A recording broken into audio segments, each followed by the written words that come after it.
Hello guys! Welcome back to my YouTube channel. This is your Junray PH. Ang video na ito ay ituturo ko sa inyo kung nakapasok na ba ang hacker sa Facebook account natin. Kung ikaw ay monetize na ay gawin mo ito para di masayang ang earnings mo. Gusto mong malaman ang tricks na ito, keep on watching. Kung bago ka pa lang sa video na ito, huwag kalimotang mag-like, subscribe, and hit the notification bell para lagi kang updated kapag may bago tayong video na i-upload. Let's get started.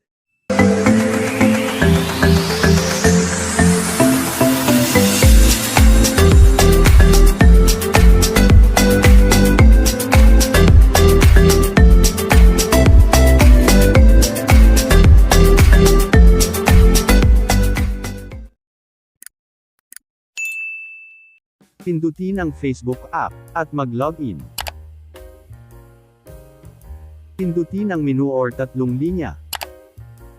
Pindutin ang Professional Dashboard. Scroll down. Pindutin ang Payout. Dito sa Payout, pindutin ang Setting icon. Scroll down. Dito sa Payout Account Admin, pindutin ang Update. Kapag hindi account ang lumabas dito sa Payout Account Admin, ang ibig sabihin ay nakapasok na ang hacker sa Facebook account mo. Para hindi po ma-hack ang account mo, pindutin ang tatlong tuldok. Pindutin ang Block. Kapag may nag-pop up, pindutin ang Block.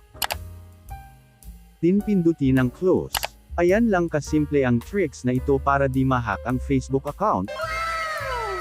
Kung kayo ay monetize na ay gawin mo ito para di masayang ang mga earnings mo sa Facebook account mo. Kung bago ka pa lang sa aking channel, huwag kalimutan mag-like, subscribe, and hit the notification bell para lagi kang updated kapag may bago tayong video na i-upload. Thank you for watching.